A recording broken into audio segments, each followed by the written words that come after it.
our next fireside chat, I would like to invite Asha Jadeja Motwani, venture capitalist, angel investor, very interesting person to listen to. Please give her a big round of applause. Guys, there's chai after this. Big round of applause.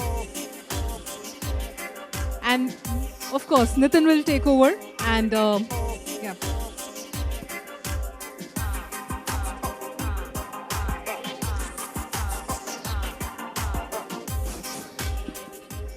Can we just clear this area, please? On.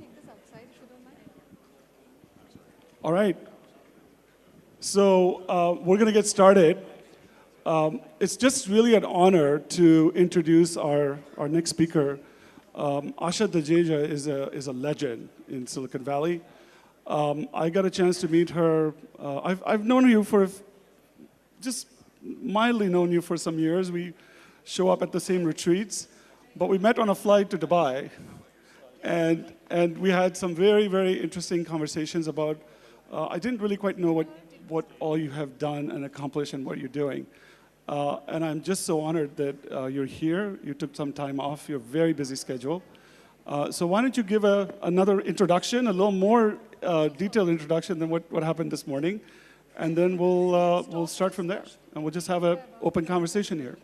Sure. Actually, I'm thinking what would really also maybe benefit the audience is also having a good chunk of time for Q&A, because I think a lot of people here, I think most importantly right now as the Indian ecosystem kind of matures into, a technology zone which will start bringing out not just unicorns, but companies that are actually going to be a thriving ecosystem like the Valley. I think it's getting there, but how do we accelerate that? That's the question. And how do we be inclusive of backward areas that could, that would actually bring out more innovation? So on that front, Nitin, I wanted to first of all thank you for having me over. And I want to make it sort of my own mission is to see lots of local inventions and innovation coming out from smaller communities, even from the rural areas, Absolutely. even in agri-tech, because our problems are different from those in the developed world.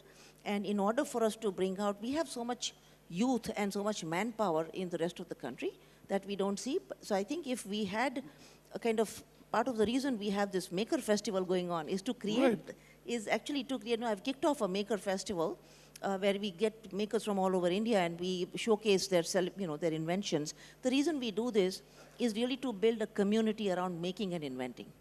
Once there's a community, you will see a lot of things will start coming out in terms of problem solving for local areas. So because agri-tech and those kind of things are things only our local makers can innovate on. And traditional venture capital isn't really chasing that. So talk a little bit more about this Maker Festival. Give an example of what happened in one of your Maker Festivals and what sort of inventions you've seen and perhaps something you funded or other people funded. Just give some more deeper insights on that. No, absolutely. So the purpose of having these Maker Festivals is to really just bring out people from various parts of India who normally don't come out and who are probably garage tinkerers, people who are sitting around, working their second job, they're moonlighting on things that they're really interested in, they're passionate about. So I'll give you examples of things that we have. One of them, for example, is a beautiful water purification system that I ran into recently, and it's about that small. All you do is you plug the device into a big balti of dirty water, and it cleans it out. It comes out in terms of just the sheer particulate matter in there. It's better than the UN standards, and it's completely portable drinking water, less than $20. The scary thing is that for venture capitalists, they don't like this right now because they feel that this is going to be working for 20 years, this device. So they are saying, how are you going to get recurring revenues on this? Exactly. This is a scary thing, actually. This is a very tricky question and a very tricky problem that we have, which is if you devise some kind of a nano device which has got a shelf life of 20, 30, 40 years, right. People are asking about profits. So I think that the tricky question is this a job of the state to come in and support these kind of devices, which maybe for a venture capitalist not, it may not be that lucrative. Right. So what about impact funds or social venture funds that they're not necessarily looking for those kinds of huge returns. Maybe they're just looking for their money back with some interest. What about those kinds of funds? I think those are probably better for these maker innovations that are coming out in various parts of India. I'm myself setting it up, Nitin. I'm right now in the process of setting up our own family foundation fund, which will basically say, look, just give us our money back. Yeah. All we want to do is to make sure that you have a business going up and running. Right. And now that you have your revenue stream, let us, we can then parachute out. Right. So that's so in the US, we call it mission-based investing, where there is a group of investors that will both invest in funds and they'll do direct investments.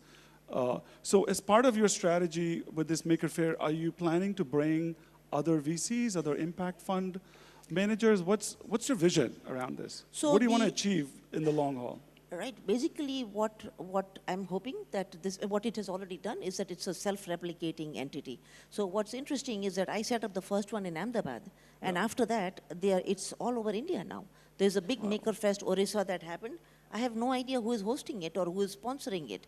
It's happened. They just called us and said, can we do this? And can you tell us a few basic steps on how to pull this off? They didn't ask us for funding or anything like that. There is a Maker Fest happening in Kochi now, which again, Kerala government is supporting.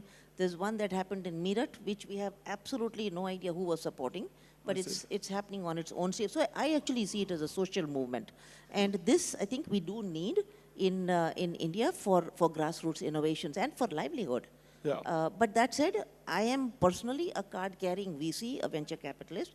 And in India, my biggest interest is in looking for startups that are going to be hugely profitable, not just unicorns, but they're going to be, Google and Facebook-like entities. Yeah, absolutely. And I see those coming out in the blockchain space. And I'm looking to aggressively create those because I don't think we are ready right now to come up with our, with sort of all homegrown blockchain startups.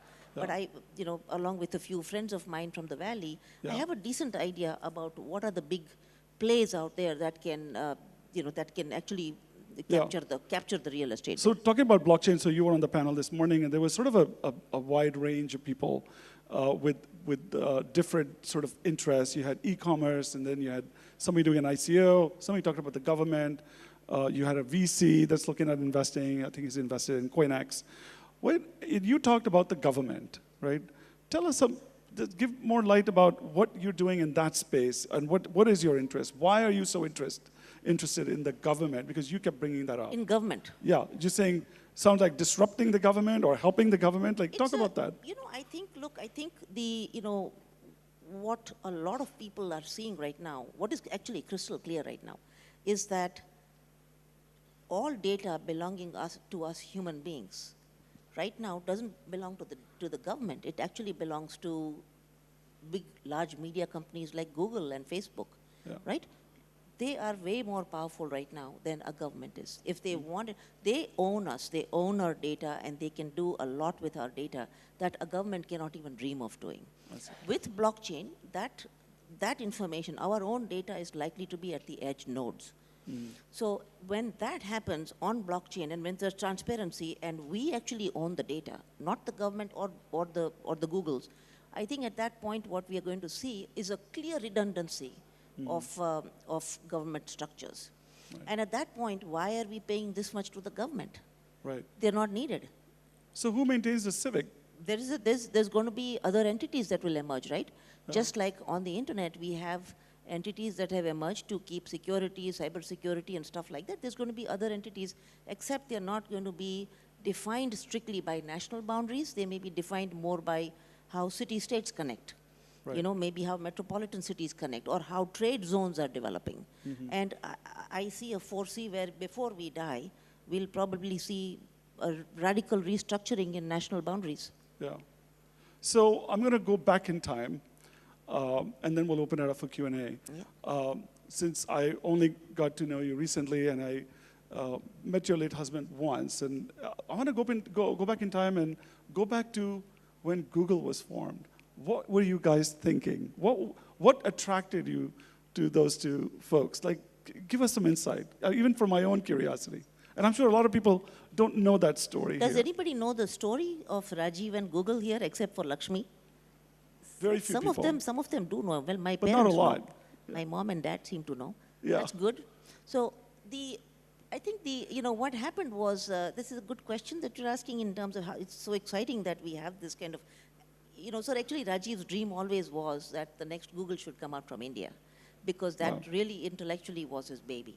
So the way it happened was that there were these search engines like Yahoo and all, which were already out there out of Stanford, and their search results were very suboptimal. So it was at that point that Rajiv had gone to the Stanford hospital and got the Midas database. And with the Midas database, they created a new bunch of algorithms called PageRank and Anchor Text, which created Backrub, which ultimately morphed into Google. Right. And that's how Google came about. And Rajiv, basically in the founding stake of the company, it was Rajiv, Larry, Sergey, and one or two other professors. And he continued pretty much till the last day in terms of being the father of the algorithms, Right. And I think first about 100 people or so were probably placed by him, especially search goes. Right. So very much, a family company, very much Rajiv's DNA, and I still work very closely even with Google Ventures and people at Google, even the angels and so on. And it was a journey. It was just 10 people in the 165 University Avenue in Palo Alto, Right. and from that to 70,000 today. people. 70,000 people now. It is that was a journey, and it was I think it was an experience that I don't know if I'll ever experience it again, but I do want to see if we can replicate it in the blockchain space. Well, I completely am in sync with that. As a matter of fact, I'm reminded today of 1994 when this whole thing started. I think we're kind of at the cusp of that on the blockchain side, and it was very inspiring this morning to listen to that panel, and I was very happy that you were part of that.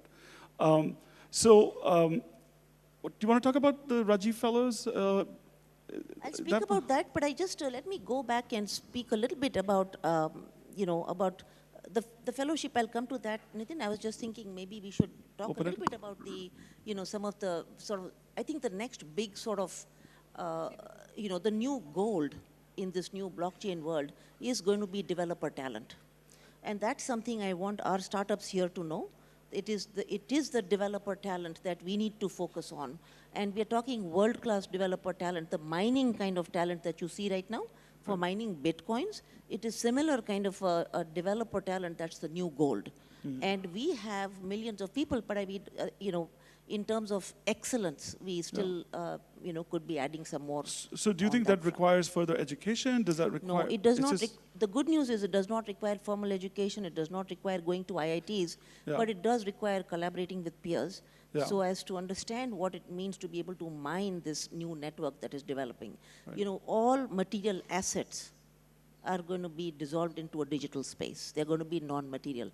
And what that world is going to look like is very different, because, and already you see glimmers of that in Uber and Airbnb, where the tagline is access and not ownership, right? Right. So that's a very interesting space that is developing. All right, should we open up to the audience? We can, yeah. And we'll take about 5 to 7 minutes and then please wrap up, please. Yeah. Okay. Yeah. Lovely talk. Great. Hello? Yeah. You just mentioned software, and anyone. Dinesh, could be a little louder. You just mentioned software and the blockchain software, which obviously everyone would like to get to know, or a lot of people would. Can you name 2 or 3 languages that we can ask for? I mean, not me, but for people who want to learn these, and where one can learn them?